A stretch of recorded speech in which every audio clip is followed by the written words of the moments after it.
Hi, ಎಲ್ಲರಿಗೂ ನಮಸ್ಕಾರ. Welcome back to my channel. ಇವತ್ತು ನಾನು ಪೋರ್ಕ್ ರೆಸಿಪಿನ ಶೇರ್ ಮಾಡ್ತಾಯಿದ್ದೀನಿ. ಮೊದಲಿಗೆ ನಾನಿಲ್ಲಿ ಹಂದಿ ಮಟನ್ನ ಕ್ಲೀನಾಗಿ ತೊಳ್ಕೊಂಡು ಇಟ್ಕೊಂಡಿದ್ದೀನಿ.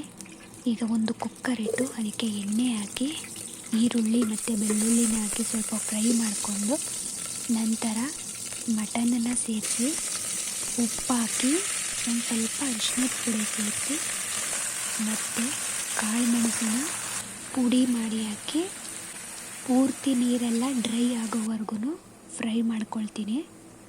ಫ್ರೈ ಮಾಡಿಕೊಂಡು 2 ವಿಜಿಲ್ಸ್ನ ಕೂಗಿಸ್ಕೊತಾ ಇದ್ದೀನಿ. ಕೆಲವೊಂದು ಮಾಂಸನ ತೊಳಿಬೇಕಾದ್ರೇ ಗೊತ್ತಾಗುತ್ತೆ ಇದು ಚೆನ್ನಾಗಿ ಬಲ್ತಿದೆಯಾ ಇಲ್ವಾ ಅಂತ ಹೇಳಿ. ಅಕಸ್ಮಾತ್ ಸ್ವಲ್ಪ ಜಾಸ್ತಿ ಬಲ್ತೋಗಿದ್ರೆ ಒಂದು 4ರಿಂದ 5 ವಿಜಿಲ್ ಕೂಗಿಸ್ಕೊಳ್ತಿದ್ದೆ. ಆದರೆ ಇದು ಅಷ್ಟೊಂದು ಬಲ್ತಿಲ್ಲ, ಹಾಗಾಗಿ 2 ವಿಜಿಲ್ ಮಾತ್ರ ಕೂಗಿಸ್ಕೊಳ್ತಾ ಇದ್ದೀನಿ. ಚೆನ್ನಾಗಿ ಫ್ರೈ ಮಾಡ್ಕೊಂಡಾದ್ಮೇಲೆ ನೀರನ್ನ ಸೇರಿಸಿ 2 ವಿಜಿಲ್ ಕೂಗಿಸ್ಕೊಳ್ತೀನಿ. ಈ ಹಂದಿ ಮಟನ್ನ ತಿನ್ನೋದ್ರಿಂದ ಬಾಡಿ ಹೀಟ್ ಆಗಿದ್ರೆ ಕಡಿಮೆ ಆಗುತ್ತೆ. ಮತ್ತು ಉಬ್ಸ ಇರೋರು, ಕಫ ಇರೋರು ಈ ಹಂದಿ ಮಟನ್ನ ಆದಷ್ಟು ಅವಾಯ್ಡ್ ಮಾಡಬೇಕು. ಕಾಡಂದಿದಾದರೆ ಏನೂ ಆಗಲ್ಲ ಅಂತ ಅನ್ಕೋತೀನಿ.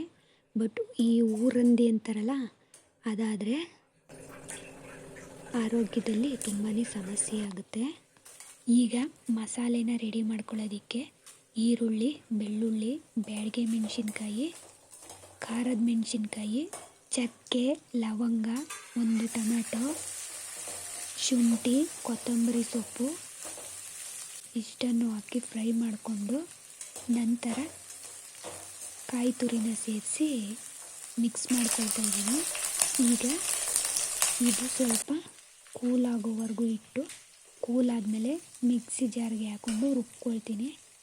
ಇದು ಸ್ವಲ್ಪ ರುಬ್ಬಿದಾದ್ಮೇಲೆ 2 ಸ್ಪೂನಷ್ಟು ಮಸಾಲ ಪುಡಿನ ಅಂದರೆ ಧನಿಯಾ ಪುಡಿನ ಸೇರಿಸಿ ಇನ್ನೊಂದು ರೌಂಡ್ ರುಬ್ಕೊಳ್ತೀನಿ.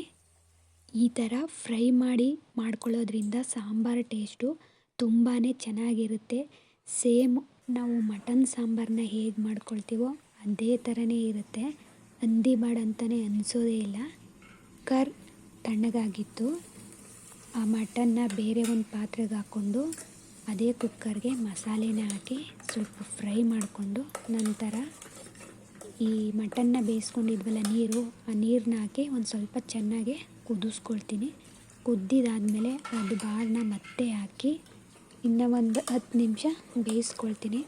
ಮಟನ್ನು ಜಾಸ್ತಿ ಬೆಂದಿಲ್ಲ ಅಂತ ಹೇಳಿದ್ರೆ ಮಸಾಲೆನ ಮಟನ್ ಒಳಗಡೆನೇ ಹಾಕಿ ಬೇಯಿಸ್ಕೋಬೋದು. ಬಟ್ ನಂದು ಇಲ್ಲಿ ಮಟನ್ನು ಕರೆಕ್ಟಾಗಿ ಬೆಂದಿತ್ತು. ಇನ್ನು ಮಸಾಲೆ ಜೊತೆ ಹಾಕಿ ಇನ್ನೂ ಸ್ವಲ್ಪ ಬೇಯಿಸಿದ್ರೆ ಜಾಸ್ತಿ ಬೆಂದೋಗ್ಬಿಡುತ್ತೆ ಅಂತ ಹೇಳಿ ಈ ಥರ ಮಾಡ್ಕೊಳ್ತಾ ಇದ್ದೀನಿ. ನನ್ನ ಈ ವಿಡಿಯೋ ನಿಮಗೆ ಇಷ್ಟ ಆಗಿದ್ದರೆ ಪ್ಲೀಸ್ ಎಲ್ಲೂ ಸ್ಕಿಪ್ ಮಾಡ್ದಂಗೆ ಪೂರ್ತಿ ನೋಡಿ ಸಪೋರ್ಟ್ ಮಾಡಿ. ಹಾಗೆಯೇ ಲೈಕ್ ಮಾಡಿ, ನಿಮ್ಮ ಫ್ರೆಂಡ್ಸ್ ಆ್ಯಂಡ್ ಫ್ಯಾಮಿಲಿಗೆಲ್ಲ ಶೇರ್ ಮಾಡಿ, ಸಬ್ಸ್ಕ್ರೈಬ್ ಮಾಡೋ ಮುಖಾಂತರ ನನಗೆ ಸಪೋರ್ಟ್ ಮಾಡಿ ಅಂತ ಕೇಳ್ಕೊಳ್ತೀನಿ. ಈಗ ಮಟನ್ನ ಸೇರಿಸಿ ಒಂದು 5 ನಿಮಿಷ ಕುದಿಸ್ಕೊಂಡ್ರೆ ಸಾಂಬಾರು ರೆಡಿನೇ ಆಗೋಗುತ್ತೆ. ನಾನಿಲ್ಲಿ ಕುಕ್ಕರ್ ಲಿಡ್ನ ಕ್ಲೋಸ್ ಮಾಡ್ತಾಯಿಲ್ಲ, ಹಾಗೆ ಮುಚ್ಚಿ ಬೇಯಿಸ್ಕೊಳ್ತಾ ಇದ್ದೀನಿ. ನೋಡಿ, ಈಗ ಸಾಂಬಾರು ರೆಡಿಯಾಗಿದೆ. ಎಷ್ಟು ಚೆನ್ನಾಗಿ ಬಂದಿದೆ ನೀವೇ ನೋಡಿ. ಟೇಸ್ಟು ಅಷ್ಟೇ ಸೂಪರಾಗಿತ್ತು. ಪ್ಲೀಸ್ ಲೈಕ್ ಮಾಡಿ, ಯಾಕಂದರೆ ನೀವು ಲೈಕ್ ಮಾಡಿದಷ್ಟು ನಮಗೂ ವಿಡಿಯೋನ ಮಾಡಬೇಕು ಅಂತ ಅನಿಸುತ್ತೆ. ನೀವು ಲೈಕ್ ಮಾಡಿಲ್ಲ ಅಂದರೆ ಅಯ್ಯೋ ಯಾರು ವಿಡಿಯೋಗಳನ್ನ ನೋಡೋದೇ ಇಲ್ಲ, ಯಾಕಪ್ಪ ವಿಡಿಯೋ ಹಾಕಲೇಬಾರ್ದು ಅಂತಲೂ ಅನಿಸುತ್ತೆ. ಇಲ್ಲಿ ನೋಡಿ, ಮಟನ್ನು ಜಾಸ್ತಿ ಕೂಡ ಬೆಂದಿಲ್ಲ, ಕರೆಕ್ಟಾಗೆ ಬೆಂದಿದೆ. Thank you for watching.